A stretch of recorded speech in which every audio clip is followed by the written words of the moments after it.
சிம்மா, என்னோட மருமக எப்படி இருப்பா? ரொம்ப அழகா இருப்பாளா?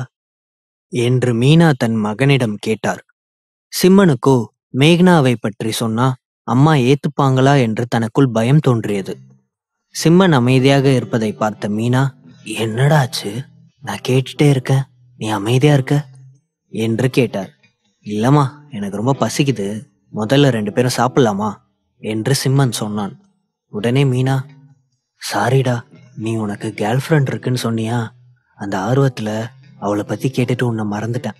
வா வா, முதல்ல சாப்பிடு என்று சொல்லி உள்ளே கூட்டிச் சென்றவர் அங்கிருந்த டேபிளில் உட்கார வைத்து அவனுடன் பிடித்த அனைத்து பதார்த்தங்களையும் பாசமாக பரிமாறினார். வெகு நாட்களுக்கு பிறகு தனது தாயின் கைப்பக்குவத்தில் சமைத்த உணவுகளை ரசித்து ருசித்து சாப்பிட்டு முடித்தான். பின்பு இருவரும் சற்று நேரம் பேசிவிட்டு, அம்மா, உங்களுக்கு உடம்பு சரியில்லை, நான் பக்கத்துல இருக்கிற மருந்து கடைக்கு போய் சில மூலிகை பொருட்களை வாங்கிட்டு வந்துடுறேன் என்று சொன்னான். அதெல்லாம் எதுக்கு சிம்மா, அம்மாவுக்கு அதுவாவே சரியாயிடும். நீ அதெல்லாம் எதுவுமே பண்ண வேணாம். அவ்வளவு தூரம் கார் ஓட்டிட்டு வந்திருக்க, நீ தூங்கி ரெஸ்ட் எடு, எதா இருந்தாலும் நம்ம அப்புறமா பார்த்துக்கலாம் என்று சொன்னார். இல்லம்மா, நான் போயிட்டு வந்துடுறேன், நானும் ஊரை பார்த்து ரொம்ப நாள் ஆச்சுல்ல என்று சொல்லிவிட்டு தனது வீட்டிற்கு சற்று தூரம் தள்ளி இருந்த நாட்டு மருந்து கடைக்கு நடந்தே சென்றான். அந்த மூலிகை கடைக்காரர் சிம்மனை பார்த்ததும், என்ன தம்பி, ஊர்ல இருந்து இப்பதான் வந்தியா என்று கேட்டார். ஆமா தாத்தா, இப்பதான் வந்தேன். அம்மாவுக்கு கொஞ்சம் உடம்பு சரியில்லை, நான் சொல்ற மூலிகை கொஞ்சம் தரீங்களா என்று கேட்டுவிட்டு ஒரு சில மூலிகையின் பெயர்களை சொன்னான். அந்த வயதானவரும் எடுத்து கொடுத்தார். அந்த மூலிகையை வாங்கி கொண்டு திரும்ப அப்பொழுது அழுக்கு உடையுடன் தாடியுமாக ஒரு வயதானவர் கையில் ஒரு கூடையுடன் நின்று கொண்டிருந்தார். அந்த வயதானவர் மூலிகை கடைக்காரரிடம், இது ரொம்ப அபூர்வமான வேரு, இந்த வேரை வச்சுட்டு எனக்கு பணம் கொடுக்க முடியுமா என்று கேட்டார். அந்த வயதானவரது உடையையும் அவர் மீது வந்த வாடையையும் பார்த்த கடைக்காரர், ஏதோ குப்பையில கிடந்த வேர் எடுத்து வச்சுக்கிட்டு காசு கேட்குறியா? ஒழுங்கா கடையை விட்டு தள்ளிப்போ, உன் மேல வர வாடையை பார்த்தாலே கடைக்கு யாரும் வரமாட்டாங்க. இங்க நின்று என்னோட வியாபாரத்தை கெடுக்காம மரியாதையா அந்த பக்கம் போ என்று திட்டினார். அந்த வயதானவர் மறுபடியும் அந்த வேரை கையில் எடுத்துக்கொண்டு, நிஜமாவே இது அபூர்வமான வேர், இந்த வேரை வச்சுக்கிட்டு எனக்கு பணம் தாங்க, பணம் வேணும் என்று கேட்டார். இப்படிலாம் சொன்னா நீ கேட்க மாட்ட, உனக்கு 2 போட்டாதான் சரி வரும் என்று சொல்லிவிட்டு அந்த மூலிகை கடைக்காரர் கடையை விட்டு வெளியே வந்தார். அப்பொழுது, ஒரு நிமிஷம் இருங்க என்று சொன்னான் சிம்மன். அவன் அந்த வயதானவர் அருகில் சென்று அவரது கூடையில் இருந்த அந்த வேரை எடுத்து பார்த்தான். அந்த வயதானவர் சொன்னது போலவே அது மிகவும் அபூர்வமான வேர்தான். சின்சாங் என்று சொல்லப்படும் இந்த வேர் இந்தியாவில் கிடைப்பது அரிது. இது பெரும்பாலும் சைனாவில் தான் அதிகம் கிடைக்கும். அதுவும் அந்த வேர் 500 வருடங்களை கடந்திருந்தது. இந்த வேர் இருந்தால் எப்படிப்பட்ட நோயையும் குணப்படுத்தி விடலாம் என்பதை அறிந்து கொண்ட சிம்மன், இந்த வேரை நான் வாங்கிக்கிறேன், என்ன விலைன்னு சொல்லுங்க என்று கேட்டான். சிம்மன் அப்படி சொன்னதும் அந்த கடைக்காரன், என்ன தம்பி, உங்க அம்மாவே உன்னை கஷ்டப்பட்டு படிக்க வைக்கிறா, பாவம், நீ எதுக்கு தேவையில்லாம இந்த ஆள் சொல்றத நம்பி ஏமாந்துட்டு இருக்க? அவன் ஏதோ கீழே கடந்த வேர் எடுத்துட்டு வந்திருப்பான், அப்படியெல்லாம் அபூர்வமான வேறு இவனுக்கு எங்க கிடைக்க போகுது என்று சொன்னார். இல்ல தாத்தா, நிஜமாவே அவர் சொல்றது உண்மைதான். இந்த வேறு ரொம்ப பழமையான வேறு. நீங்க சொல்லுங்க, உங்களுக்கு இதுக்கு எவ்வளவு வேணும் என்று கேட்டான். உடனே அந்த வயதானவர் எவ்வளவு கேட்பது என்று தெரியாமல், 500 ரூபாய் என்று சொன்னார். அந்த வயதானவர் அப்படி சொன்னதும் உடனே சிம்மன் சிரித்துவிட்டு, தாத்தா, இதோட விலை நீங்க நினைக்கிறத விட அதிகம் என்று சொன்னவன் தன் கையில் இருந்த பணத்தையும் அதனோடு அருகில் இருந்த ஏடிஎம்மில் இருந்து 30,000 பணமும் எடுத்து வந்து 50,000 ரூபாவாக அந்த வயதானவரிடம் கொடுத்தான். அவ்வளவு பணத்தை பார்த்த அந்த வயதானவர் சிரித்துக்கொண்டே அதை எண்ணி கூட பார்க்காமல் அங்கிருந்து ஒரு காட்டுப்பாதைக்குள் ஓடினார். அங்கு நடந்ததை எல்லாம் பார்த்து கொண்டிருந்த அந்த மூலிகை கடைக்காரர், என்ன தம்பி, இப்படி பைத்தியக்கார பையனா இருக்கிற, இவ்வளவு பணத்தை தூக்கி அந்த பைத்தியத்துக்கிட்ட கொடுத்துட்ட என்று கேட்டார். தாத்தா, நிஜமாவே இந்த வேர் ரொம்ப அபூர்வமானது, இது அவ்வளவு சீக்கிரம் நம்ம பக்கம் கிடைக்காது. இந்த வேரோட பலன் அதிகம், எனக்கு இந்த வேர் தேவைப்படுது. சரி தாத்தா, நான் வரேன் என்று சொல்லிவிட்டு சிம்மன் அங்கிருந்து சென்றான். இந்த பையன் அதுக்குள்ள எப்படி இவ்வளவு பெரிய பணக்காரனானா? சாதாரணமா இவ்வளவு பணத்தை தூக்கி கொடுத்துட்டு போறான் என்று சொல்லிவிட்டு சிம்மனையே பார்த்து கொண்டு நின்றார். அடுத்த நாள் காலையில் சிம்மனும் மீனாவும் சிம்மனின் தாத்தா புகைப்படத்தை வைத்து அவருக்கு முன்பு சில உணவு வகைகளையும் இனிப்புகளையும் வைத்து வழிபட்டனர். அதன் பிறகு இருவரும் அவரது சமாதி இருக்கும் இடத்திற்கு சென்றனர். அவரது சமாதி மலையை தாண்டி இருப்பதால் இருவரும் கையில் பூங்கொத்துடன் அங்கு சென்று கொண்டிருந்தனர். அப்பொழுது அவர்களுக்கு எதிரில் ஒரு 4 பேர் நடந்து வர, அவர்களுக்கு பாதுகாப்பாக ஒரு 10 பேர் பின்னால் காட்ஸாக வந்து கொண்டிருந்தனர். அவர்களை பார்த்து மீனா, சிம்மா, யாரோ அரசியல்வாதிகளா இருப்பாங்க போல, இவ்வளோ பாதுகாப்பா வராங்க என்று சொன்னார். ஆமாமா, பார்க்க பெரிய இடம் மாதிரி தான் இருக்கு. இல்லனா இத்தனை பேர் பாதுகாப்புக்கு வரமாட்டாங்கல்ல என்று சொல்லிவிட்டு தனது தாயின் கையை பிடித்துக்கொண்டு சிம்மன் நடந்து சென்று கொண்டிருந்தான். சிம்மனுக்கு எதிரில் வந்தவர்களில் ஒருவர் 70 வயது தக்க வயதானவராக இருந்தார். அவருக்கு முன்பு ஒரு 30 வயது இளைஞன் வீல் சேரில் இருந்தான். அந்த வீல் சேரை தள்ளியபடி ஒரு அழகான பெண் வந்தாள். அந்த வயதானவர், நான் எவ்வளோ பேராசையோட இந்த ஊருக்கு உன்னை கூட்டிட்டு வந்தேன். அவர் மட்டும் இப்போ உயிரோட இருந்திருந்தா உன்னை சரியாக்கியிருப்பாரு. ஆனா நம்ம நேரம் இப்போ அவர் உயிரோட இல்லை. என்ன பண்றதுன்னே எனக்கு தெரியல என்று அந்த வயதானவர் சோகமுடன் தனது பேரனை பார்த்து சொல்லிக் கொண்டு வந்தார். அப்பொழுது திடீரென்று அந்த வயதானவர் தனது நெஞ்சை பிடித்து கொண்டு அந்த மலையில் சரிந்தார். அவர் அப்படி சரிந்ததை பார்த்ததும் வீல் சேரில் உட்கார்ந்திருந்தவன், தாத்தா தாத்தா, உங்களுக்கு என்னாச்சு என்று கத்தினான். அந்த முதியவர் விழுந்ததும் அவருக்கு பின்னால் வந்து கொண்டிருந்த காட்ஸ் அனைவரும் அவர் அருகில் ஓடி செல்ல, 2 கார்டு வேகமாக அவரை சென்று பார்க்க அவர் மயங்கி இருந்தார். அவர்களுடன் வந்த ஒரு ஆர்மி டாக்டர் வேகமாக ஓடி சென்று அவரது கையை பிடித்து பார்த்துவிட்டு, அவருக்கு ஹார்ட் அட்டாக் வந்திருக்கு, இப்பவே ஹாஸ்பிட்டல் கூட்டிட்டு போகணும். நீ ஒன்றும் பயப்படாத ஆரவ், நான் இப்பவே ஆம்புலன்ஸ்க்கு ஃபோன் பண்றேன் என்று சொன்னார். டாக்டர், சீக்கிரம் சீக்கிரம் என்னன்னு பாருங்க, தாத்தாக்கு எதுவும் ஆகக்கூடாது. உங்களுக்கு தெரியும் தானே தாத்தா எனக்கு எவ்வளவு முக்கியம்னு என்று ஆரவ் சொன்னான். உடனே அவனது மனைவி வெண்பாவும், நீங்க ஒன்னும் கவலைப்படாதீங்க, தாத்தாக்கு எதுவும் ஆகாது என்று தனது கணவனை சமாதானப்படுத்தினாள். நடப்பதையெல்லாம் பார்த்து கொண்டிருந்த சிம்மன் வேகமாக அவர்களிடம் சென்று, என்னாச்சு என்று கேட்டான்.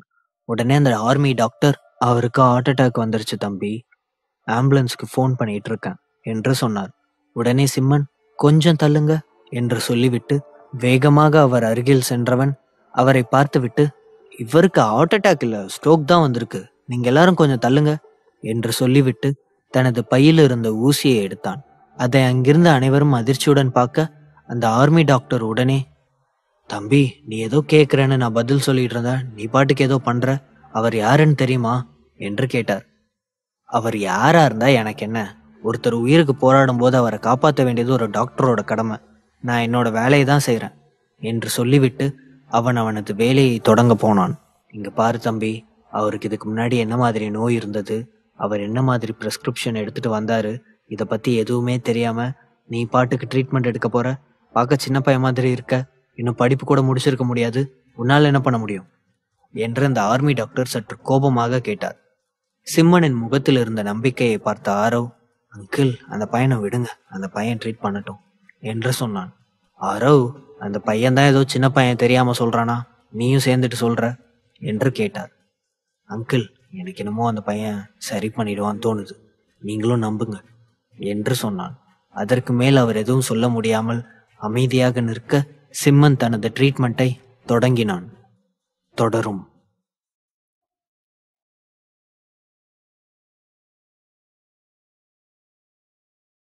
ஆரவ் தனது தாத்தாவை சிம்மன் பார்ப்பதற்கு சம்மதித்ததும் சிம்மன் வேகமாக அந்த ஊசியை அந்த வயதானவரின் உடலில் செலுத்த ஆரம்பித்தான். ஊசி செலுத்திய அடுத்த 10 நிமிடத்திலேயே அவர் மெதுவாக கண் விழித்தார். அதை பார்த்த இராணுவ டாக்டர் ஆச்சரியத்துடன், எப்படி தம்பி, உன்னால இது முடிஞ்சது என்று கேட்டார். இதுதான் சார் நம்ம முன்னோர்களோட பாரம்பரிய மருத்துவம், இதை விட்டுட்டு தான் நாம ஏதேதோ பின்னாடி ஓடிட்டு இருக்கோம் என்று சொன்னவன் அந்த முதியவரை பார்த்து, சார், உங்களுக்கு ஒன்றும் பிரச்சனை இல்லையே என்று கேட்டான்.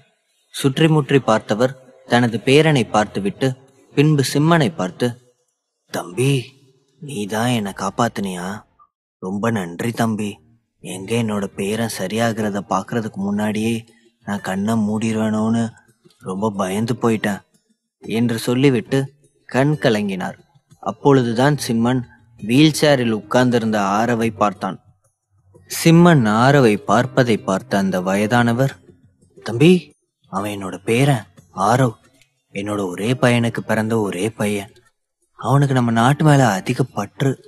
ஆர்மியில போருக்கு போகும்போது அங்க நடந்த பாம்பு பிளாஸ்ட்ல பேரலைஸ் ஆகி இப்படி இருக்கான். பக்கத்துல நிக்கிறது அவனோட ஒய்ஃப். கல்யாணம் ஆகி 3 வருஷம்தான் ஆகுது. அதுக்குள்ள அவங்களுக்கு இப்படி ஒரு நிலைமை. என் பேரனை இப்படி பார்க்கும்போது எனக்கு ரொம்ப கஷ்டமா இருக்கு என்று சொன்னார். அந்த வயதானவர் கலங்குவதை பார்த்த சிம்மன், சார், நீங்க ஒன்றும் கவலைப்படாதீங்க, உங்க பேரனை கண்டிப்பா என்னால சரி பண்ண முடியும் என்று சொன்னான். உடனே அந்த ஆர்மி டாக்டர், என்ன தம்பி விளையாடுறியா நீ? அவன் பேரலைஸ் ஆகி இப்படித்தான் 8 மாசமா இருக்கான். அவனை பார்க்காத டாக்டர் இல்ல, யாருனாலையும் அவனை சரி பண்ண முடியாதுன்னு சொல்லிட்டாங்க. உன்னால மட்டும் எப்படி முடியும் என்று கேட்டார். சார், நான் தான் சொன்னேனே, நம்மளோட பாரம்பரிய மெடிசன் மிராக்கிளானது. அது எந்த ஒரு மருத்துவத்துக்கும் நிகர் இல்லாதது. என்னை நம்புங்க, கண்டிப்பா நான் ட்ரீட்மெண்ட் பண்றேன். இவர் நாளைக்கே நடந்து போவார்னு என்னால சொல்ல முடியாது. ஆனா 6 மாசத்துல அவர் ஆர்மிக்கே திரும்பி போற அளவுக்கு அவர் என்னால சரி பண்ண முடியும் என்று சொன்னான். என்ன தம்பி சொல்றீங்க? என் பேரன் சரியாயிடுவானா? ஆர்மிக்கே திரும்பி போயிடுவானா என்று அந்த வயதானவர் கேட்டார். ஆமா, கண்டிப்பா உங்க பேரன் ஆர்மிக்கே திரும்பி போய் நம்ம நாட்டுக்கு சேவை பண்ணுவாரு, என்னை நம்புங்க என்று சொன்னான். உடனே அந்த பெரியவர் அவனது கையை பிடித்து கொண்டு, தம்பி, இதை மட்டும் நீங்க பண்ணிட்டீங்கன்னா நீங்க என்ன கேட்டாலும் நான் செய்யறேன் என்று சொன்னார். அந்த ஆர்மி டாக்டரோ, சார், நீங்க நிச்சயமா அந்த பையனை நம்புறீங்களா என்று கேட்டார். நிச்சயமா அந்த பையனை நம்புறேன். இந்த பையன் முகத்துல ஒரு ஒளிவட்டம் இருக்கு. கண்டிப்பா என் பேரனை சரி செஞ்சிருவான்னு நான் நம்புறேன் என்று சொன்னார். ஆரவும், எனக்கும் நம்பிக்கை இருக்கு இந்த பையன் மேல என்று சொன்னான். சரி, எல்லாரும் நம்புறீங்க, அதுக்கு மேல உங்க இஷ்டம். ஆனா என்னோட மேற்பார்வையில தான் இந்த பையனோட ட்ரீட்மெண்ட் நடக்கணும். ஒருவேளை ட்ரீட்மெண்ட் பண்ணும்போது ஏதாவது தப்பாயிடுச்சுன்னா அந்த இடத்துல கண்டிப்பா நான் இருக்கணும்னு நினைக்கிறேன் என்று ஆர்மி டாக்டர் சொன்னார். கண்டிப்பா நீ இல்லாம எதுவும் இருக்காது. இத்தனை நாள் எங்களோட நல்லது கெட்டதுல எல்லாம் நீ இருக்க. அப்படி இருக்கும்போது உன்னை எப்படி நாங்க விடுவோம் என்று அந்த வயதானவர் சொன்னார். உடனே ஆர்மி டாக்டரும் சிரித்து கொண்டு, அப்படின்னா சரி, நானும் ஒத்துக்கிறேன் என்று சொன்னார். இங்க பாருங்க, இவரை சரி பண்றதுக்கு கொஞ்சம் எக்யூப்மெண்ட்ஸும் தேவைப்படும். இவருக்கு ட்ரீட்மெண்ட் நம்மளால இங்க வச்சு கொடுக்க முடியாது. இங்க உள்ள கிளைமேட்டும் சரியில்லை. அதனால நீங்க ஏன் மும்பைக்கு ஷிஃப்ட் ஆக கூடாது?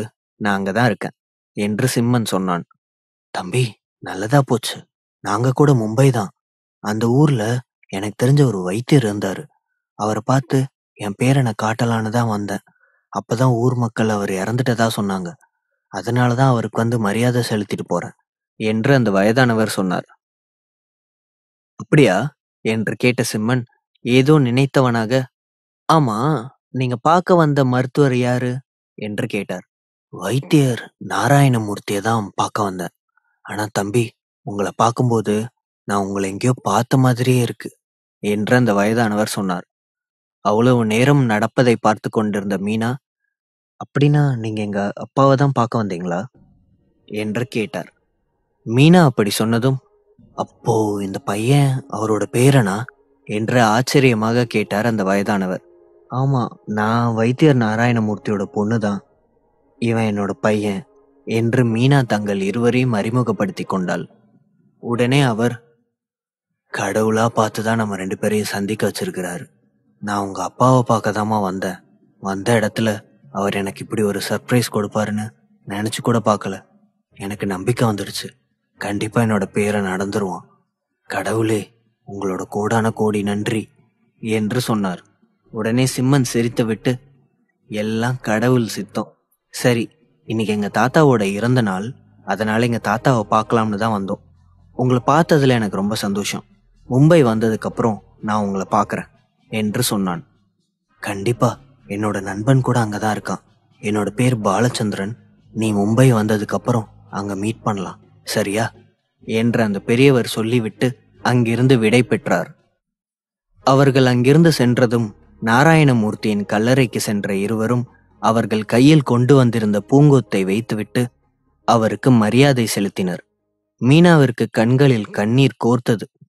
பா, நாங்க போயிட்டா தனியா இருப்பீங்கல்ல? எனக்கு உங்களை விட்டு போக மனசே இல்லப்பா. ஆனாலும் சிம்மனை இதுக்கு மேல தனியா அங்க விட முடியாதுல்ல. கண்டிப்பா நான் அடிக்கடி உங்களை இங்க வந்து பாக்குறேன்ப்பா என்று சொன்னாள். உடனே சிம்மன் மீனாவின் தோளில் கை போட்டு, அம்மா, நீங்க இங்க தனியா இருக்கிறத நினைச்சுதான் தாத்தா ரொம்ப கவலைப்பட்டுட்டு இருப்பாரு. இனிமேதான் அவர் நிம்மதியா இருப்பாரு. நீங்க ஒன்னும் கவலைப்படாதீங்க. தாத்தா எப்பவும் நம்ம கூடயே தான் இருப்பாரு என்று சொன்னான். சிம்மன் அப்படி சொன்னதும் மீனாவும் ஆம் என்பது போல் தலையசைத்தார். பின்பு இருவரும் அங்கிருந்து வீட்டிற்கு சென்று தங்களது திங்ஸை எடுத்துக்கொண்டு அங்கிருந்து புறப்பட்டனர். மீனா வரும் வழியெல்லாம் திரும்பி திரும்பி பார்த்து கொண்டு வந்தாள். அதையெல்லாம் பார்த்த சிம்மன், அம்மா, எனக்கு தெரியும் நீங்க ஏன் இந்த ஊரை விட்டு இத்தனை நாள் வரமாட்டேன்னு சொன்னீங்கன்னு. நிச்சயம் ஒரு நாள் அப்பா உங்களை இங்க தேடிட்டு வருவாருன்னு தானே நினைச்சீங்க. ஏம்மா நீங்க மட்டும் இப்படி இருக்கீங்க? அவர் நல்லவர் இல்லம்மா. ஏன் இன்னும் அவருக்காக நீங்க காத்துக்கிட்டு இருக்கீங்க என்று கேட்டான். சிம்மன் அப்படி சொன்னதும், சிம்மா, உங்க அப்பாவை பத்தி அப்படி சொல்லாத. அவர் ரொம்ப நல்லவர் என்று சொன்னாள். உடனே சிம்மன் கோபமாக, அம்மா, நான் ஒன்னும் இன்னும் சின்ன பையன் கிடையாது. அவர் நல்லவரா இருந்தா உங்களை கல்யாணம் பண்ணாமையே என்ன உங்களுக்கு கொடுத்துட்டு உங்களை விட்டுட்டு போயிருக்க மாட்டாரு. வயித்துல குழந்தையோட வீட்டுக்கு போன உங்களை தாத்தாவும் 3 மாமாவும் சேர்ந்து அடிச்சு விரட்டினத நீங்க தானே சொல்லி அழுதீங்க. நான் பிறந்ததுக்கு அப்புறம் நீங்க ரொம்ப கஷ்டப்படுறத பார்த்துட்டு தானே தாத்தா உங்களை சேர்த்துக்கிட்டாரு. உங்களை சேர்த்ததுனால தானே 3 மாமாவும் தாத்தாவையும் வீட்டு பக்கம் வரக்கூடாதுன்னு சொல்லிட்டு எல்லா சொத்தையும் அவங்களே எடுத்துக்கிட்டாங்க. கொஞ்ச நாள்ல தாத்தாவும் இறந்து போயிட்டாரு. வீடு இல்லாம கையில 10 ரூபா பணம் இல்லாம நீங்க எவ்வளவு கஷ்டப்பட்டு என்ன வளர்த்தீங்க. அதெல்லாம் பார்க்கும்போது எனக்கு அவர் மேல கோபம் தான் வரும். அவர் நிச்சயமா நல்லவரே இல்ல. அவரை மாதிரி ஒரு மோசமானவர் இந்த உலகத்துல யாரும் இல்ல என்று சொல்லும் பொழுது அவன் கண்களில் கண்ணீர் கசிந்தது. சிம்மா, இப்ப நான் சொன்னா உனக்கு புரியாது. ஆனா ஒன்னே ஒண்ணு மட்டும் சொல்றேன். உங்க அப்பா நீ நினைக்கிற மாதிரி இல்ல. அவர் ரொம்ப நல்லவர் என்று மீனா சொல்லி முடிக்கும் முன்பே, மா என்று சிம்மன் கோபமாக கத்தினான். சிம்மன் கோபத்தில் இருப்பதை புரிந்து கொண்ட மீனா அதற்கு பிறகு எதுவும் சொல்லாமல் அமைதியாக வந்தாள். சிம்மனும் எதுவும் பேசாமல் காரை ஓட்டி கொண்டு வந்தான். இருவரும் வரும் வரையில் எதுவும் பேசிக்கொள்ளவில்லை. ஒருமுறை இடையில் காரை நிறுத்தி ஓட்டலில் சாப்பாடு வாங்கி கொடுக்கும் பொழுது பேசினான். அதற்கு பிறகு அவனும் பேசவில்லை. மீனாவும் அவனிடம் எதுவும் கேட்கவில்லை. ஒரு வழியாக இருவரும் வீடு வந்து சேர்ந்தனர்.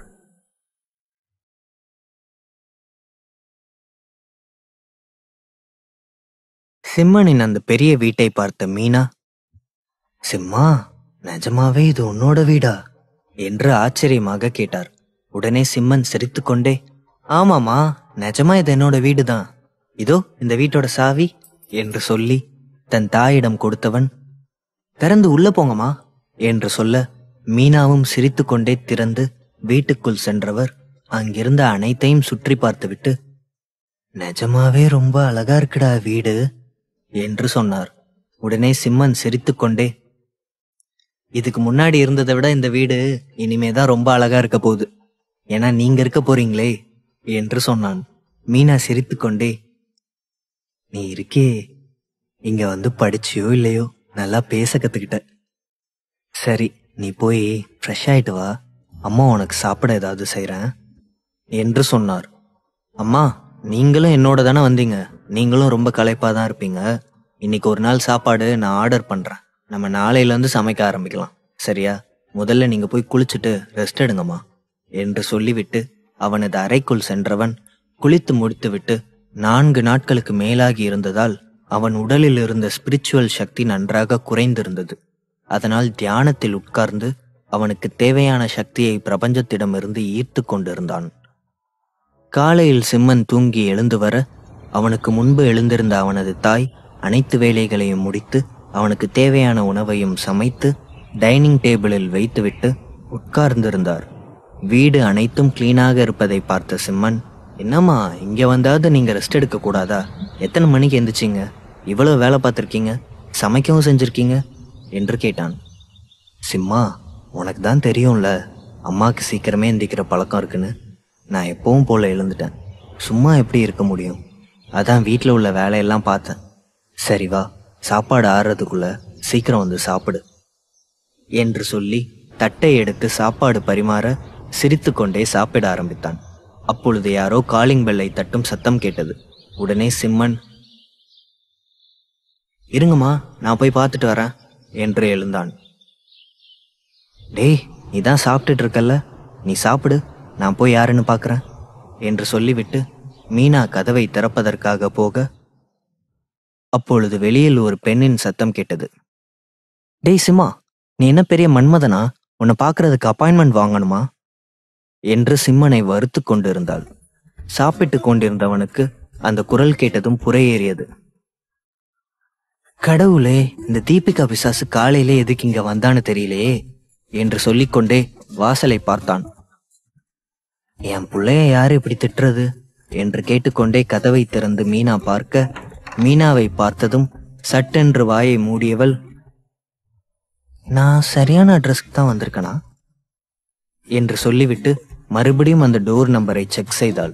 உடனே மீனா சிரித்து கொண்டே, இது சிம்மா வீடுதாமா, நீ யாரு, அவனோட ஃப்ரெண்டா என்று கேட்டார். உடனே தீபிகா,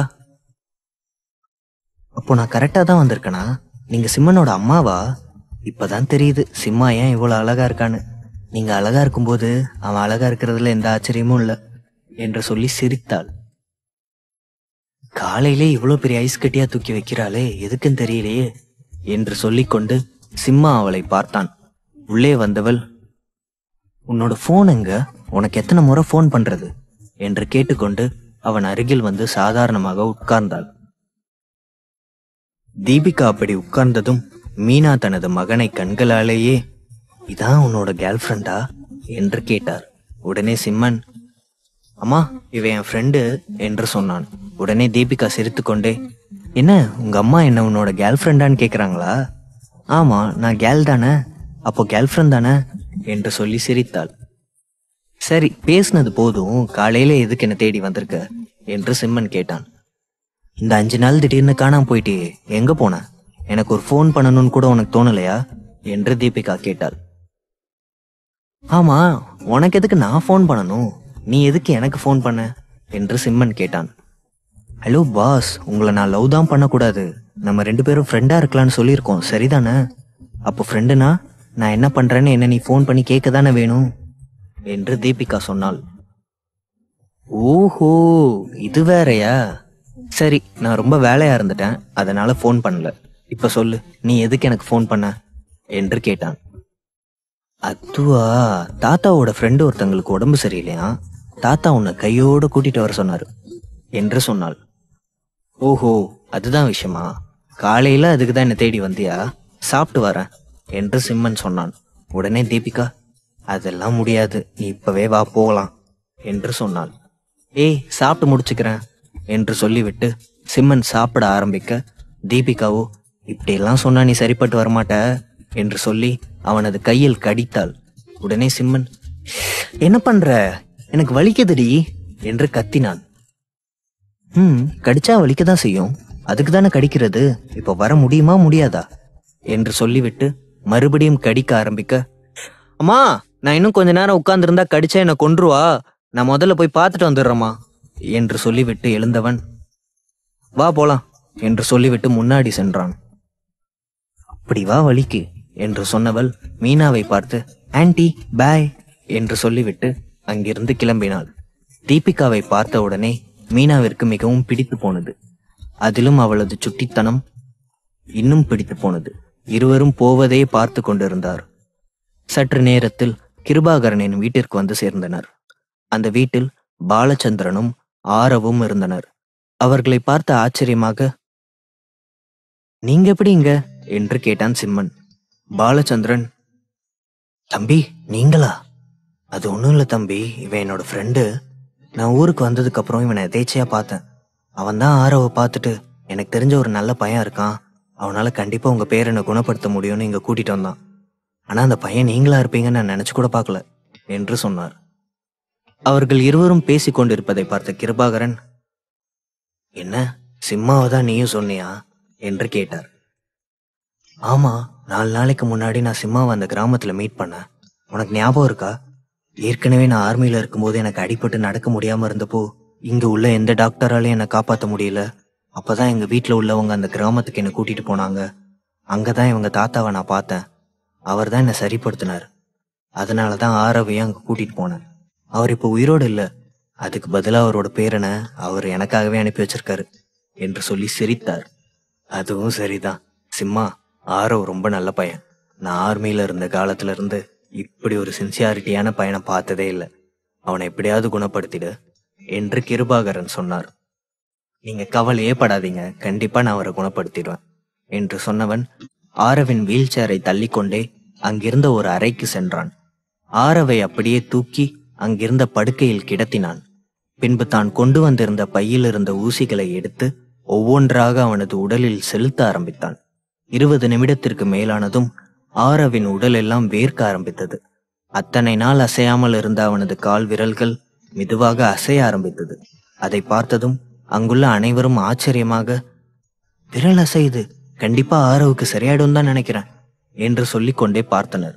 சிம்மன் ஆரவின் உடலிலிருந்து அனைத்து ஊசியையும் எடுத்துவிட்டு, இந்த மாதிரி வாரம் வாரம் பண்ணணும், இப்படி பண்ணுனா 1 மாசத்திலே அவர் நடக்கிறதுக்கான வாய்ப்பு இருக்கு என்று சொன்னான். என்ன, 1 மாசத்துல நடந்துருவேனா? அப்ப என்னால சீக்கிரமா ஆர்மிக்கு போக முடியுமா என்று ஆரவ் ஆர்வமாக கேட்டான். உடனே சிம்மன் சிரித்துவிட்டு, 1 மாசத்துல கண்டிப்பா நடக்க முடியும். ஆனா ஆர்மிக்கு 6 மாசம் கழிச்சு தான் போக முடியும். அது மட்டும் இல்ல, நீங்க ஃபீல்டுக்கு போகாம வெளியில இருந்து மற்ற வேலைங்களை பாத்தீங்கன்னா இன்னும் நல்லா இருக்கும். போதுங்கிற அளவுக்கு நீங்க நாட்டுக்காக உழைச்சிட்டீங்க. அதே போல உங்க குடும்பத்துக்காகவும் கொஞ்சம் வாழணும்ல. உங்க ஒய்ஃபை பாத்தீங்களா? உங்களுக்கு உடம்பு சரியில்லாததுல இருந்து அவங்க தான் அதிகமா சஃபர் ஆகியிருக்காங்க. கொஞ்சம் அவங்களுக்காகவும் வாழுங்க என்று சொன்னான். உடனே பாலச்சந்திரன், இதுதான்ப்பா நானும் அவன்கிட்ட சொல்ல வந்தேன். பாவம் வெண்பா, அவனுக்கு இப்படி ஆனதுல இருந்து அவளோட முகத்துல உள்ள கலையே போயிடுச்சு என்று சொன்னார். அப்பொழுதுதான் வெண்பாவின் கண்களை பார்த்த ஆரவ் கண்களாலேயே அவளுக்கு ஆறுதல் சொன்னான். தொடரும்.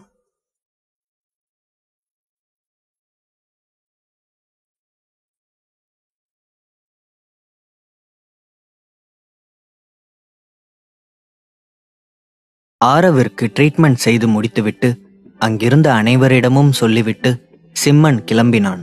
உடனே கிருபாகரன் தீபிகாவை பார்த்து, தீபி, தம்பிய வழி அனுப்பிச்சிட்டு வாமா என்று சொன்னார். சரி தாத்தா என்று சொல்லிவிட்டு தீபிகா சிம்மன் பின்னால் சென்றாள். சிம்மன் அனைவரையும் பார்த்து சிரித்துவிட்டு அங்கிருந்து கிளம்பினான். சிம்மன் அங்கிருந்து சென்றதும் பாலச்சந்திரன் கிருபாகரனை பார்த்து, கிருபா, இந்த பையன் ரொம்ப நல்ல பையனா இருக்கான். அதே மாதிரி அமேசிங்கான டாக்டரும் கூட. ஆனா இந்த பையனை எனக்கு எங்கேயோ பார்த்த மாதிரியே இருக்குடா என்று சொன்னார். பாலச்சந்திரன் அப்படி சொன்னதும் கிருபாகரன் சிரித்துக்கொண்டே, உனக்கு அவனை எங்க பார்த்த ஞாபகம் இல்ல என்று கேட்டார். என்னடா ஏதோ பூதகமா பேசுற, நீ என்ன சொல்ல வர என்று பாலச்சந்திரன் கேட்க, கொஞ்சம் அப்படியே அந்த போட்டோவை பாரு என்று சொன்னார். எந்த போட்டோவை என்று கேட்டுக்கொண்டு அங்கிருந்த சுவற்றில் மாட்டியிருந்த குடும்ப போட்டோவை பார்த்தவர் அதிலிருந்த சிம்மனின் தந்தையான ராகவனின் போட்டோவை பார்த்துவிட்டு, கிருபா, கிருபா, இது என்று அவர் ஏதோ சொல்ல வந்தார். ஆமாடா பாலா, அவன் என் பிள்ளையோட பையன்தான். அச்சசலா அவன மாதிரியே இருக்கான்ல என்று கிருபாகரன் சொன்னார். உடனே பாலச்சந்திரன், டேய், இது எப்படிடா? அவனுக்கு தான் கல்யாணம் ஆகலல்ல? அது சரி, உன் பேருன்னு தெரிஞ்சும் அவனை ஏன் நீ இப்படி விட்ட? அவன் உன்னை சார் சார்னு சொல்லிட்டு போறான் என்று கேட்டார். அவன மாதிரியே இருக்கான், ஆனா இன்னும் முடிவு பண்ணல. ஆள் வச்சு விசாரிக்க சொல்லியிருக்கான். கன்ஃபார்ம் ஆனதுக்கு அப்புறம் தான் அவன் கிட்ட சொல்லணும் என்று சொன்னார். சரி, கன்ஃபார்ம் ஆகிறதுக்கு முன்னாடி உன்னோட பேத்தியை மட்டும் அவன் கூட அனுப்பி வச்சிட்டியா என்று கேட்டார். உடனே கிருபாகரன் சிரித்து கொண்டே, அவன் என்னோட பேரங்கிறதுனாலலாம் என் பேத்தியை அனுப்பி வைக்கல.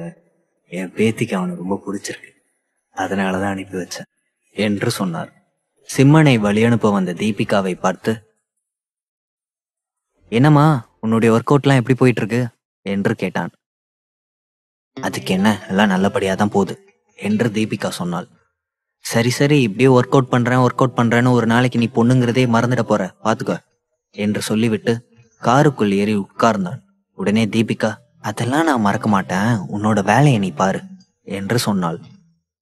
சரி, டைம் ஆச்சு, கிளம்புறேன், பாய் என்று சொல்லிவிட்டு சிம்மன் அங்கிருந்து கிளம்பினான். தனது வீட்டிற்கு போகும் முன்பு மேகனாவின் ஸ்ட்ரீட்டை பார்த்ததும், அப்பொழுதுதான் ஊருக்கு வந்ததே அவளிடம் சொல்லவில்லை என்பதும் 5 நாட்களாக அவளிடம் பேசவில்லை என்பதும் நினைவுக்கு வந்தது. உடனே தனது காரை மேகனாவின் வீட்டிற்கு விட்டான். காரை பார்க் செய்துவிட்டு மேகனாவின் வீட்டிற்கு செல்ல, அங்கு அவளது வீடு பூட்டி இருந்தது. அவளை முதலில் அவன் விட வந்த பொழுதே அவனிடம் ஒரு சாவியை மேகனா கொடுத்திருந்தாள். அந்த சாவியை கொண்டு வீட்டை திறந்து கொண்டு உள்ளே போனான். வழக்கம் போல அந்த வீடு மிகவும் கிளீனாக இருந்தது. இந்த காப்ளின் எவ்வளவு வேலையா இருந்தாலும் அவள மாதிரியே அவ வீட்டையும் அழகா வச்சிருப்பா என்று சொல்லிக்கொண்டே அங்கிருந்த சோஃபாவில் படுத்தவன் கண்களை மூடினான். அப்பொழுது அவளை முதலில் பார்த்ததிலிருந்து அனைத்தும் நினைவு வர சிரித்துக்கொண்டே படுத்து கொண்டிருந்தான். ஆபீஸ் முடிந்து மேக்னா வீட்டிற்கு வர அந்த சோஃபாவில் சிம்மன் படுத்து கொண்டிருப்பதை பார்த்துவிட்டு சிரித்துக்கொண்டே, "நீ எப்போ வந்த?" என்று கேட்டாள். அவனோ நன்றாக உறங்கிக் கொண்டிருந்தான். சிம்மன் சிறு குழந்தை போல் உறங்குவதை பார்த்த மேக்னா அவன் அருகில் சென்று மெதுவாக அவனது தலையை வருடிவிட்டு பின்பு தனது அறைக்குச் சென்றவள் ரெஃப்ரெஷ் ஆகிவிட்டு அவனுக்காக இரவு டின்னரை சமைத்து முடித்தாள். பின்பு மறுபடியும் அவன் அருகில் சென்றவள் சத்தமில்லாமல் அவன் அருகில் உட்கார்ந்து கொண்டாள். ஒரு நிமிடம் அவனது கண்களையே உற்று பார்த்து கொண்டிருந்தவள் பின்பு மெதுவாக அவனது நெற்றி, கன்னம், மூக்கு என்ற அனைத்தையும் தொட்டு பார்த்து கொண்டிருந்தாள். அவளது தொடுதலை உணர்ந்த சிம்மன் சிரித்துக்கொண்டே அவளை சட்டென்று இழுத்து தன் மார்பு மீது போட்டுக்கொண்டு, "ஹே குட்டி காப்ளின், நான் தூங்கும்போதே என்ன என்னடி பண்ற?" என்று கேட்டான். சிம்மன் அப்படி கேட்டதும் மேக்னா வெக்கத்துடன், "அப்ப நீ தூங்கலையா? தூங்கின மாதிரி நடிச்சியா?" என்று கேட்டாள். "நிஜமாவே நான் தூங்கிட்டு தான் இருந்தேன். உன்னோட விரல் பட்ட பிறகும் என்னால தூங்க முடியுமா என்ன?" என்று சொன்னவன் அவளது விரலை பிடித்து அதில் தனது இதழை பதித்தான். "சரி, ஊர்ல இருந்து எப்ப வந்த? ஏன் என்கிட்ட சொல்லவே இல்லை? ஆன்டிக்கு இப்ப எப்படி இருக்கு?" என்று கேட்டாள். "சாரிடா, நான் ஊருக்கு போனதுல இருந்து எனக்கு அதிகமான வேலை, அதனாலதான் என்னால உனக்கு ஃபோன் பண்ண முடியல. அம்மாக்கு இப்ப பரவாயில்ல. அம்மாவையும் என் கூடவே கூட்டிட்டு வந்துட்டேன். அது மட்டும் இல்ல, அம்மா கிட்ட உன்னை இன்ட்ரடியூஸ் பண்ணி வைக்கிறேன்னு சொல்லியிருக்கேன்" என்று சொன்னான். உடனே மேகனா ஆச்சரியத்துடன், "என்ன, ஆன்டி கிட்ட என்ன பத்தி சொல்லிட்டியா? ஆன்டி என்ன சொன்னாங்க?" என்று கேட்டாள். மேக்னா அப்படி கேட்டதும் சிம்மன் எழுந்து உட்கார்ந்து அவளை தன்னோடு அணைத்து கொண்டே, "நான் என்னோட கேர்ள் ஃப்ரெண்டை இன்ட்ரடியூஸ் பண்ணி வைக்கிறேன்னு தான் சொன்னேன். மற்றபடி எந்த டீட்டெயிலும் சொல்லலை. நீ தப்பா நினச்சிக்கலானா உன்னை பற்றி நான் தெரிஞ்சுக்கலாமா? நீ யாரு? ஏன் இப்படி தனியாக கஷ்டப்படுற? உன்னோட ஃபேமிலி எங்க?" என்று கேட்டான். சிம்மன் அப்படி கேட்டதும் மேக்னாவின் முகம் வாடி போனது. அதை பார்த்த சிம்மன், "உனக்கு விருப்பம் இல்லைனா நீ என்கிட்ட எதுவுமே சொல்ல வேணாம். எனக்கு உன்னோட ஃபேமிலி பற்றியோ உன்னோட பாஸ்ட் பற்றியோ எதுவும் தேவை கிடையாது. எனக்கு தேவை, நான் எப்பவும் உன் கூட இருக்கணும், உன்னை ஹாப்பியாக பார்த்துக்கணும், அவ்வளவுதான்" என்று சொன்னான். "இல்லை சிம்மா, நானே நீ ஊர்ல இருந்து வந்ததுக்கு அப்புறம் என்னை பற்றி உன்கிட்ட சொல்லணும்னு தான் நினைச்சேன். உனக்கும் என்னை பற்றி எல்லாம் தெரிஞ்சுக்கணும்ல" என்று சொன்னவள் தன்னை பற்றி சொல்ல ஆரம்பித்தாள். "சிம்மா, எங்க அம்மா கல்யாணம் ஆகிறதுக்கு முன்னாடியே என்னை கன்சீவ் ஆயிட்டாங்க. எங்க அப்பாக்கு ஏற்கனவே ஒரு ஃபேமிலி இருக்கிறத மறைச்சு எங்க அம்மாவை ஏமாத்திட்டாரு. எங்க அம்மா எப்ப கன்சீவா இருக்காங்கன்னு கேள்விப்பட்டாங்களோ அன்னைக்கே அவங்க எங்க அம்மா விட்டுட்டு போயிட்டாரு. அம்மா அதுக்கப்புறம் அவரை தேடி போகல. எனக்கு 16 வயசு இருக்கும்போது அம்மாவும் இந்த கவலையில இறந்து போயிட்டாங்க. அதுக்கப்புறம் எனக்கு சொந்தம்னு சொல்லிக்க யாரும் இல்லை. எங்க போறதுன்னு தெரியல. பஸ் ஏறி மும்பைக்கு வந்துட்டேன். மும்பை வந்து எனக்கு எங்க போகணும்னு தெரியல.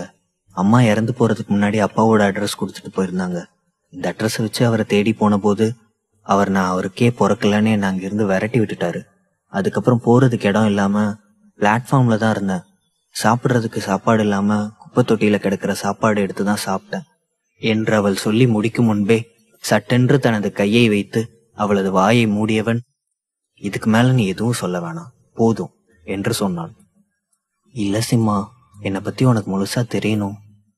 எனக்கும் என்னோட கஷ்டத்தெல்லாம் யார்கிட்டயாவது சொல்லி அழுகணும். அதுவும் உன்கிட்ட சொல்றதுல எனக்கு இன்னும் கொஞ்சம் ஆறுதல் தான்" என்று சொல்லிவிட்டு மறுபடியும் பேச தொடங்கினான். "குப்பை தொட்டியில கிடக்கிற சாப்பாடு சாப்பிட்டுட்டு பிளாட்ஃபார்ம்ல தூங்கிட்டு இருந்தனா அப்படியே ஒரு கடையிலையும் பார்ட் டைம் ஜாப் பார்க்க ஆரம்பிச்சேன். அந்த காசை வச்சு காலேஜும் படிச்சு முடிச்சேன். அதுக்கப்புறம் நைட்டும் பகலும் பார்க்காம பார்ட் டைம் ஜாப் பார்த்து காசு சம்பாதிச்சேன். அப்பதான் நான் அந்த ராபர்ட்டை பார்த்தேன். அவன்கிட்ட கடன் வாங்கி தான் நான் என்னோட தொழிலை தொடங்கினேன். தொழில் தொடங்கினதுக்கு அப்புறம் அந்த காசையும் அவன்கிட்ட கொடுத்துட்டேன். வாழ்க்கையில அன்புக்கு ஏங்கி இருந்தனா அவன் அன்பா பேசினதும் அதுதான் காதல்னு நினைச்சு மயங்கிட்டேன். அவன் என்னை யூஸ் பண்ணிக்கிட்டு இருக்கான்னு தெரியாம தான் அத்தனை நாள் நான் இருந்தேன்.